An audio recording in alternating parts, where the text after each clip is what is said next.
Alright guys, tonight we're looking at the Grey Ghost Gear Shoot Move Communicate Plate Carrier. This is something that I have been following for a while and didn't have a whole lot of interest in it because it doesn't have a listed plate size on the website, and that's kind of one of my biggest pet peeves is I don't like unsized plate carriers.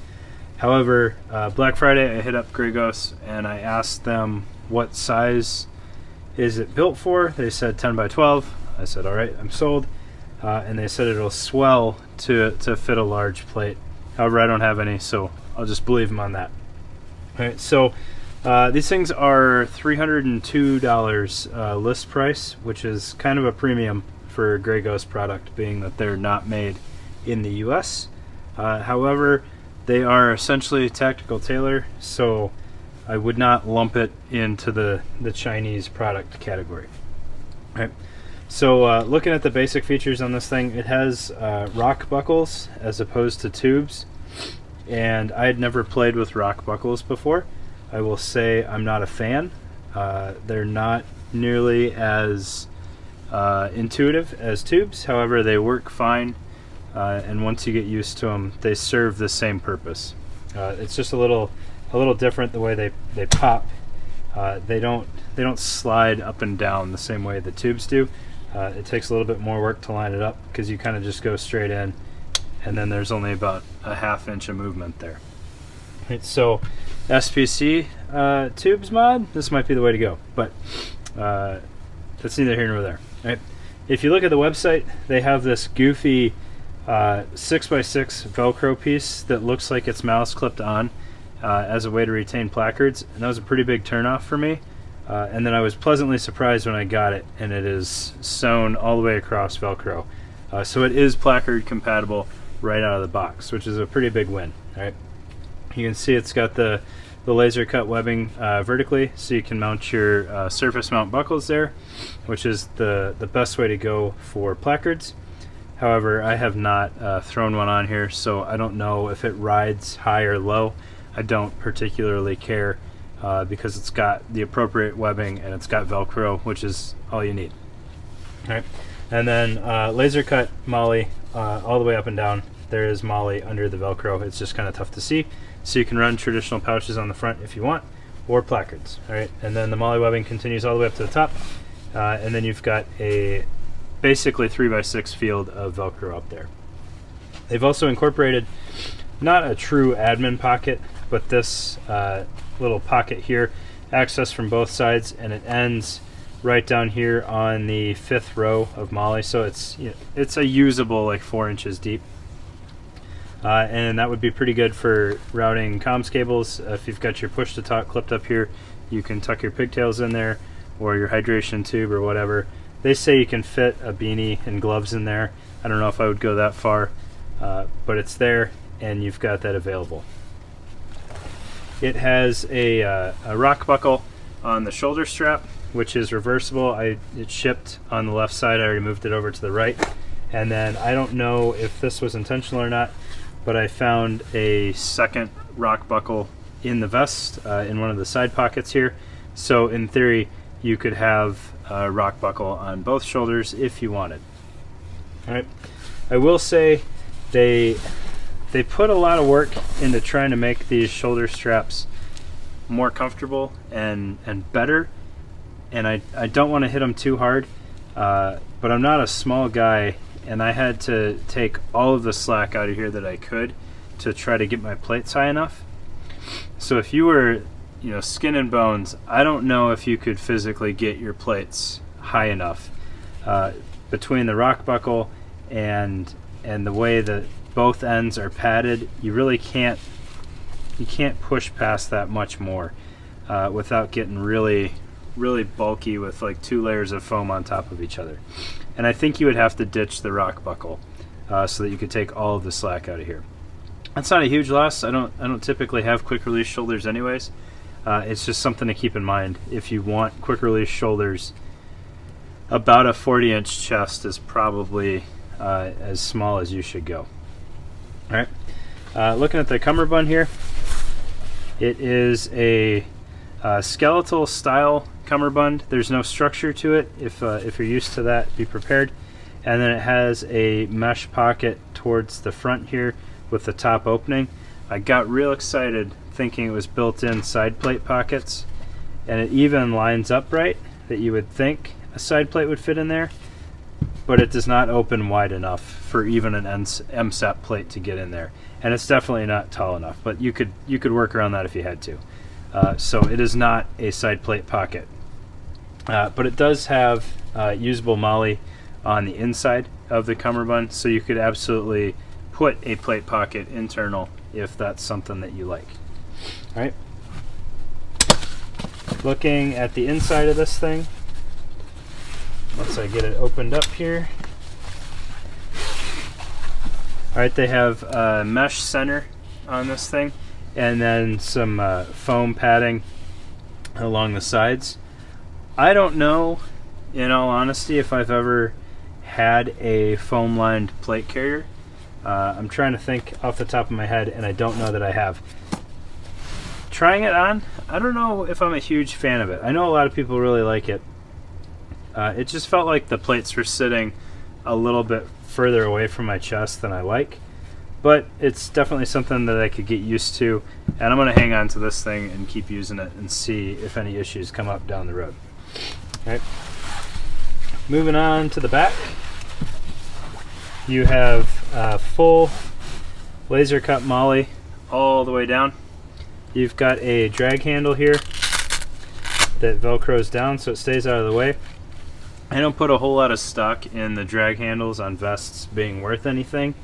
However, I think they did a pretty decent job securing it across the shoulder strap here, so it may work in a pinch. I probably wouldn't train with it, but if you absolutely had to use it, it's there. I typically just try to grab the shoulder strap of whatever I'm trying to rescue. All right, the way the cummerbund meets in the back is a little unique, and I don't think they did a bad job of it. However, it's not as clean as it could be. So when it ships, it's secured on the last tab here with this malice clip. It's a Gen 2 malice clip, the wavy ones, that runs down through the webbing here. And you can kind of see in between the straps here, there's some elastic.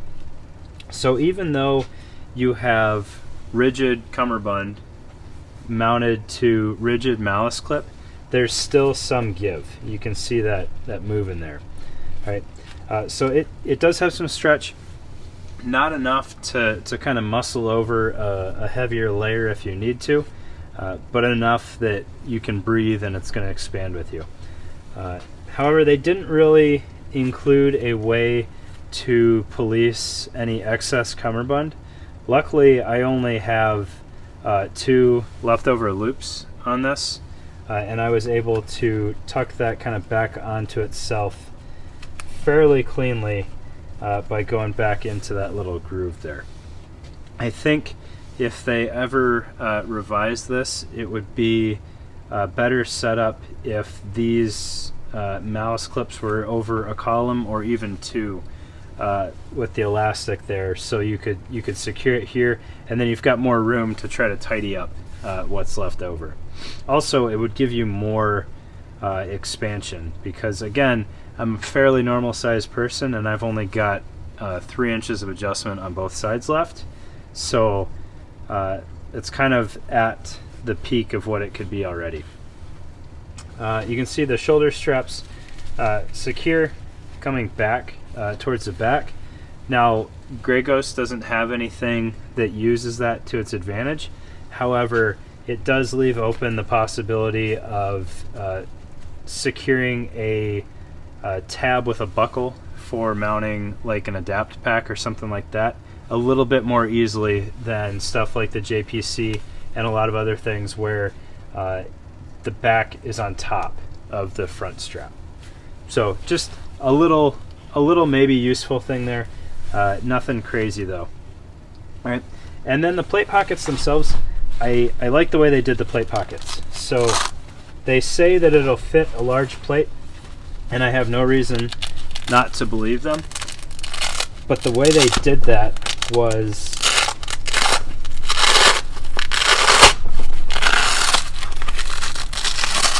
by giving you a fairly lengthy flap here, so that if there's any expansion needed for your plates, it's coming off the bottom of the plate bag.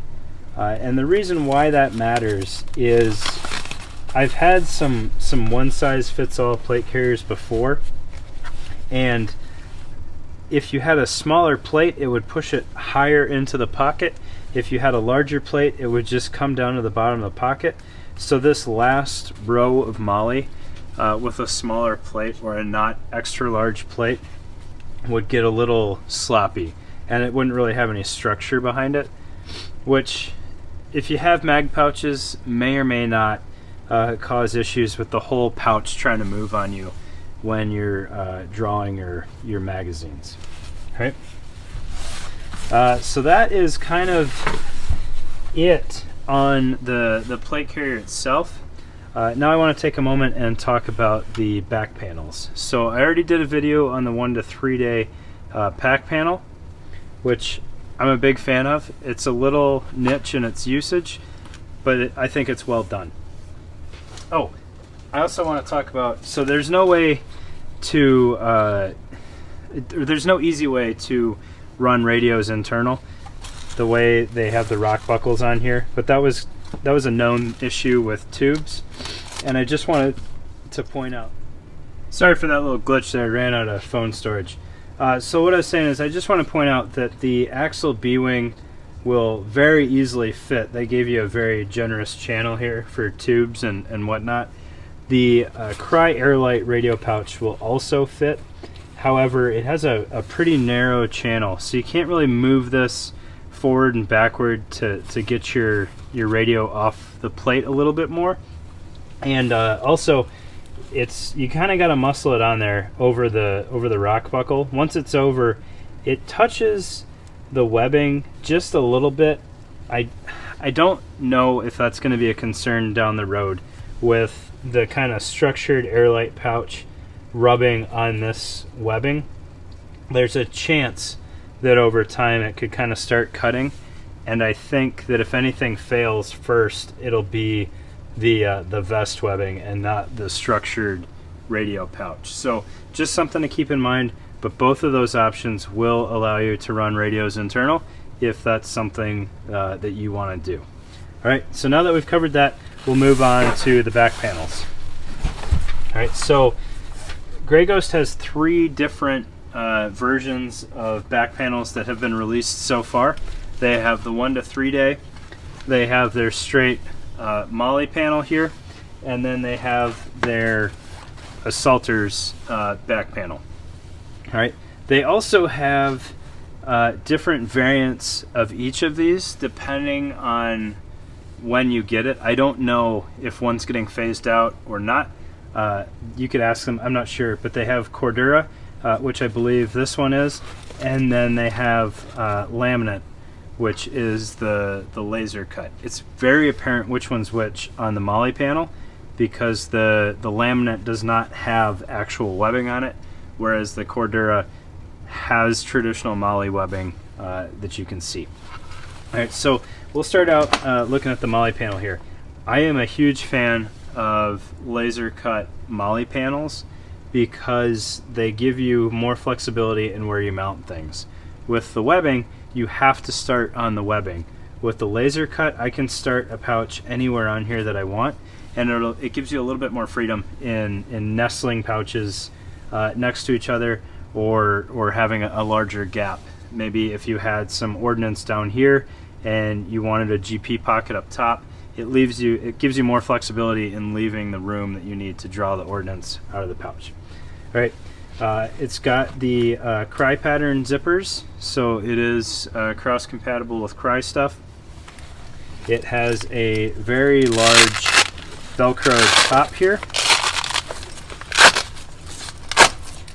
for your access there, and I'm not sure how well it'll show up, but there is a bladder retention tab there. The one odd thing is this hangs, about 3 inches down in the pouch, and then almost another inch off of that. So your bladder is already starting out down here, which I don't think is super ideal, It's kind of odd that they didn't sew that up towards the top. It's a thing. I don't know if it'll come into play or not. And then on the bottom, they have a Velcro opening as well, with a little drop-down pocket here. So if you've got bolt cutters or other tools, it'll give you a little bit more depth, and you can rest the tip of the tool in there.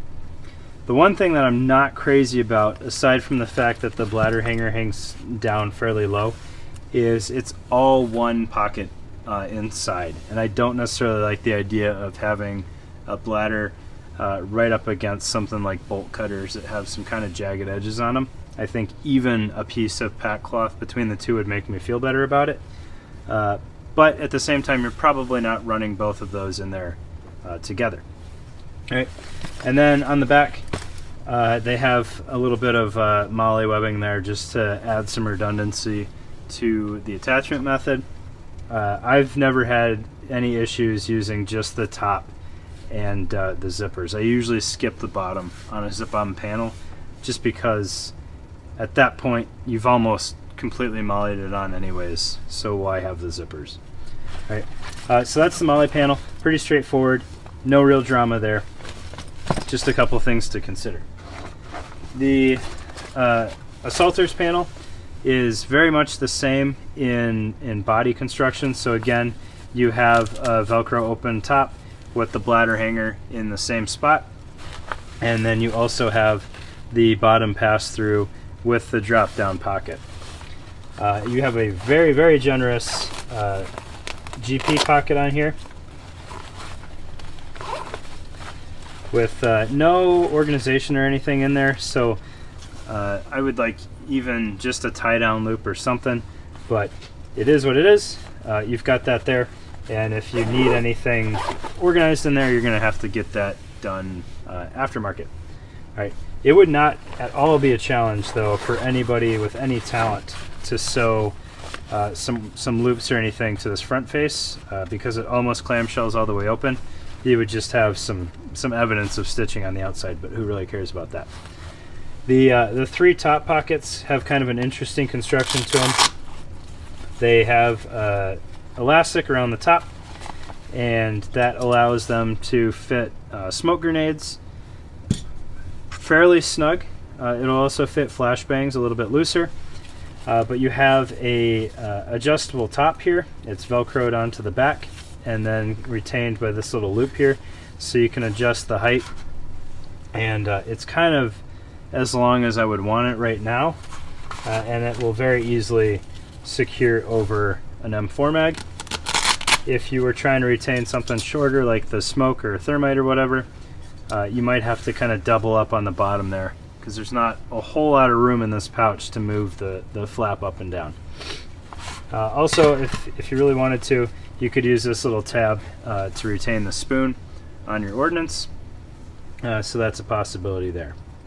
All right, so that is the Grey Ghost Shoot, Move, Communicate plate carrier.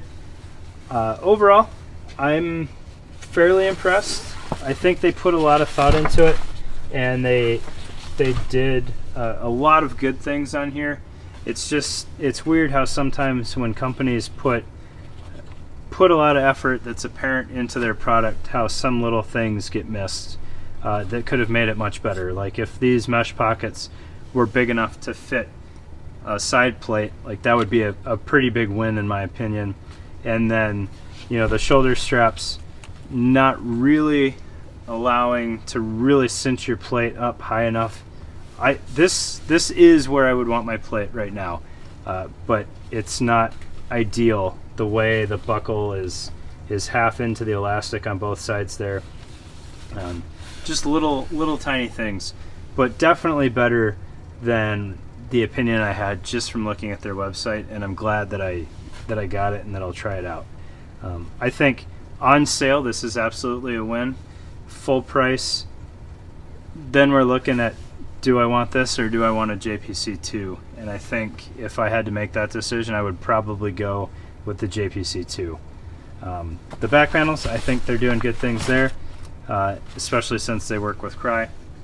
But just an all-around better than decent product, and I have no concern that the Grey Ghost guys will stand behind it if anything happens to it or you have any issues down the road. All right. Thanks, guys. I appreciate your time. If you're wondering what plates I had in here, I'll try to do a better job of mentioning that. I had medium E sappies with backers, no issues at all fitting it in there, and it is nice and snug all the way around, so there's no extra play, even though they say it'll take large plates. Thanks, guys.